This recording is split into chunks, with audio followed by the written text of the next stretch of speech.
Good morning, আমি ঋতু। আমার একটা নতুন ব্লগে তোমাদের সবাইকে স্বাগত। চলো শুরু করা যাক দিনটা। আর এখন সন্ধেবেলা, আর দেখো আমি টুকিটাকি কিছু কাজ আছে সেগুলো আমি করব, আর করতে করতে তোমাদের সাথে গল্প করব। এখন খাবার টেবিলটা আমি পরিষ্কার করে নিচ্ছি। খাবার টেবিলটা পরিষ্কার করা হয়নি, অল্প জল দিয়ে পরিষ্কার করলে ভালো পরিষ্কার হয়ে যায়। কি করছো? এটা কি করছো তুমি? রান্না করছো? রান্না করছো? আচ্ছা। ওই দেখ,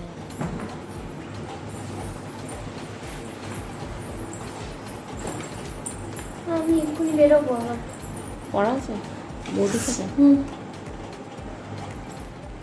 এই যে ভিডিওটা তোমরা দেখছো, এটা বেশ কিছুদিন আগেকার ভিডিও। এখন আমি ভিডিও করছি না কটা দিন, কেন একটু প্রবলেমের মধ্যে দিয়ে আমরা যাচ্ছি সবাই, সেই জন্যই ভিডিও করতে পারছি না। তোমাদের সবটাই বলবো কি হয়েছে না হয়েছে, কিন্তু পরের ভিডিওতে বলবো। এই ভিডিওতে আমি কিছু বলছি না, আগে সমস্ত কিছুটা ঠিক হয়ে যাক তারপরে বলবো।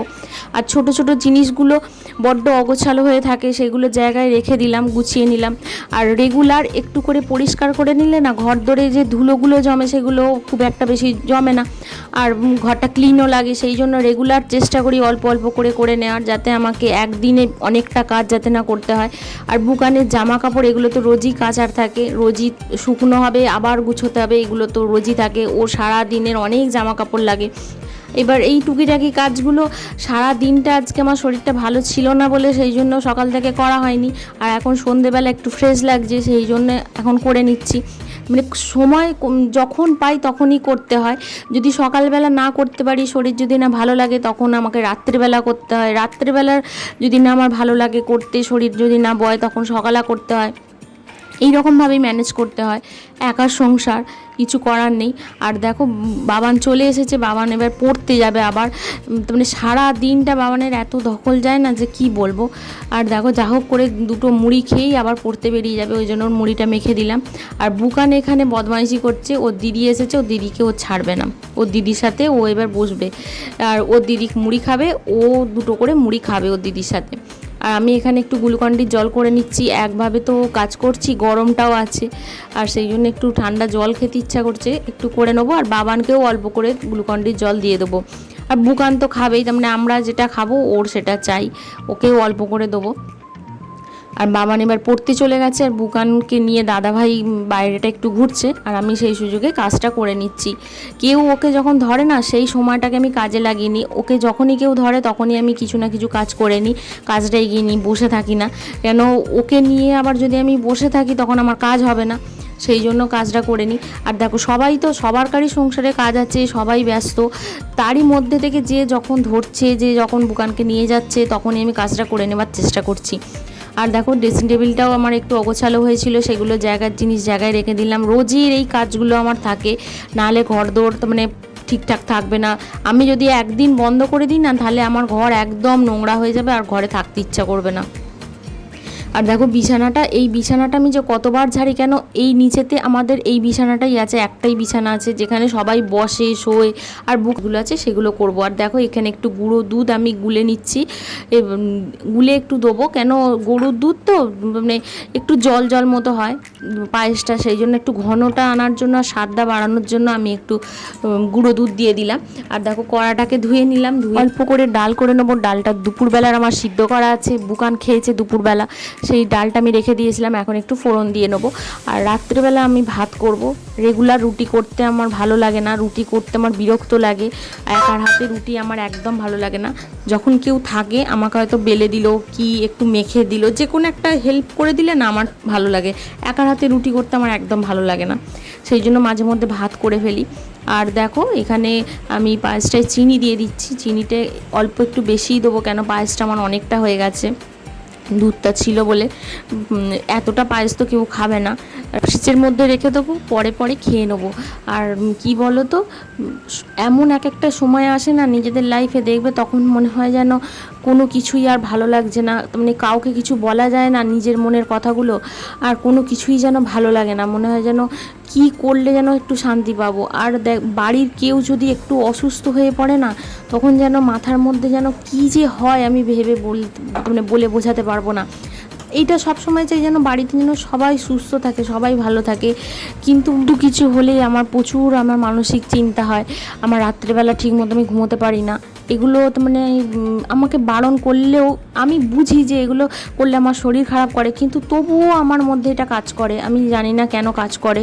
আমি মানে চিন্তাও করতে চাই না এইসব, মানে কোনো কিছু নিয়ে বেশি চিন্তা করতে চাই না। সবাই মানে বলে, বোঝায় যে অত বেশি চিন্তা করে কোনো কিছু লাভ নেই, কিন্তু কি করব, চিন্তাটা হয়তো একটা রোগের মধ্যেই পড়ে, না চাইলেও চিন্তাটা ঠিক এসে যায় মাথার মধ্যে। আর দেখো এটা আমি পরের দিন সকালবেলা আমি রান্না করতে চলে এসেছি। এখন তবুও একটু শরীরটা ভালো লাগছে, সকালবেলা উঠে একটু ফ্রেশ লাগছে। আর এখানে আমি সব রকম সবজি দিয়ে একটা চচ্চড়ি করব, সেই চচ্চড়িটা তোমাদের সাথে শেয়ার করছি।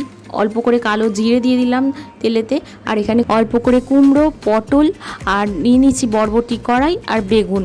এই সবজিগুলো দিয়ে আমি একটা চচ্চড়ি তৈরি করছি। আর কি কি দিচ্ছি মশলা সেগুলো তোমাদের সাথে সবটাই শেয়ার করছি।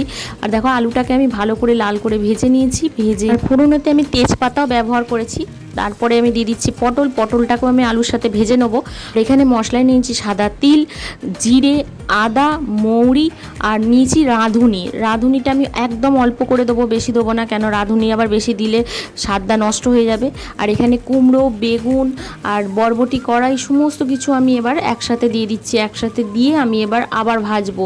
যতক্ষণ আনাজটা ভাজা হবে আমার আলুটা ওই ভাজাতেই অর্ধেক সিদ্ধ হয়ে যাবে। এটা হচ্ছে তার মানে কী বলো তো, আমি জলটা কম দিয়ে করব, ভাজার ওপরেই আমার সিদ্ধ হবে জিনিসটা। আর মশলাগুলো যে পরিমাণে নিয়েছি তোমরা মানে আন্দাজ মতো নিয়েছি, তোমরা তোমাদের যতটা করবে সেরকম পরিমাণে নেবে।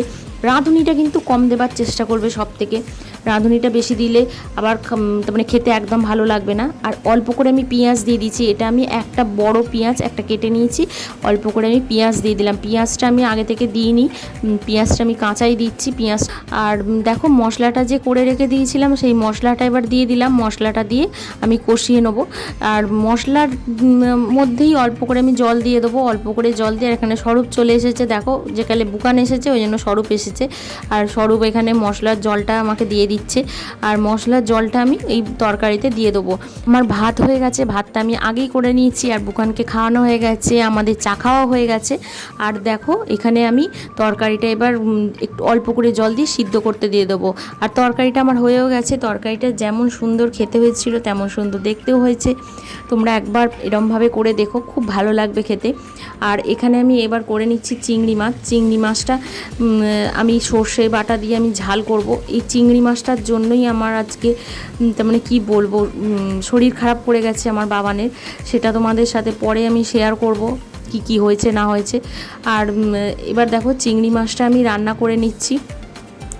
আর এটা আমি টমেটো দেবো, সর্ষে বাটা দেবো, দিয়ে এটা আমি ঝাল করব। আর একদিকে আমি শাক বসিয়ে দিয়েছি, শাক আর মাছের ঝালটা হলেই আমার রান্না আজকে হয়ে যাবে। আর কিছু রান্না করব না, স্বরূপ বারণ করলো ডাল করতে, সেই জন্য আর ডাল করব না, এই দিয়ে আমাদের খাওয়া হয়ে যাবে। আর বুকানের যদি পারি আমি ঝোল করব, না হলে বুকানকে দেখি যা হোক মানে একটু ডাল হোক, ভেজ ডাল হোক বা অন্য কিছু হোক আমি করে নেবো। বুকানের তো এইগুলো। আর এখানে মশলাতে আমি দিয়ে দিচ্ছি কাঁচা লঙ্কা, আদা, সর্ষে, পোস্ত, এই দিয়েই আমি মশলাটা করে নিয়েছি। আর মশলাটা করে নিয়ে আমি দেখো সমস্ত কিছু কষিয়ে নিয়ে আমি চিংড়ি মাছটা দিয়ে দিয়েছি। চিংড়ি মাছটা দিয়ে অল্প করে ফুটিয়ে আমি নামিয়ে নেবো। চিংড়ি মাছটা আমি বেশি ভাজিনি, চিংড়ি মাছ বেশি ভাজলে আবার শক্ত হয়ে যায়, কেউ খেতে পারে না, আমাদের ভালো লাগে না খেতে, সেই জন্য অল্প করেই ভেজেছি চিংড়ি মাছটা। আর ভেজে দেখো আমি এখানে কাঁচা সর্ষের তেল অল্প করে ছড়িয়ে দিয়ে আমি চিংড়ি মাছটা আমি নামিয়ে নেবো। আর ওদিকে আমি পেঁয়াজ বসিয়ে দিয়েছি কড়াতে, শাক আমার সিদ্ধ করা আছে। আমি কলমি শাকটা আজকে সিদ্ধ করে নিয়েছি, কেন টাইমের মধ্যে আমাকে করে দিতে হবে। আমি কড়াতে যদি সিদ্ধ করতে যাই তাহলে আমার হয়ে উঠবে না, আমি প্রেশার কুক করে নিয়েছি একটুখানি শাকটাকে। আর জলটাকে এক্সট্রা জলটাকে আমি ফেলে দিয়েছি, শাকটাকে আমি পেঁয়াজ দিয়ে ভেজে নেবো। অল্প করে সর্ষের তেল দিয়ে আমি মাছটাকে এবার নামিয়ে নেবো। মাছটা নামালেই আমার রান্না কমপ্লিট। স্বরূপকে গুছিয়ে দিয়ে দেবো আমি। আর ভিডিওটাকে বেশি বড় করলাম না, ভিডিওটাকে এখানেই শেষ করব, কেন নাহলে আবার অনেকটা বড় হয়ে যাবে। পরের আবার নতুন একটা ভিডিওতে তোমাদের সাথে দেখা হবে, তোমাদের সমস্তটা শেয়ার করব। তোমরা সবাই ভালো থেকো, সুস্থ থেকো, আর সবাই একসাথে থাকার চেষ্টা করো। পরের একটা নতুন ভিডিওতে আবার দেখা হচ্ছে তোমাদের সাথে।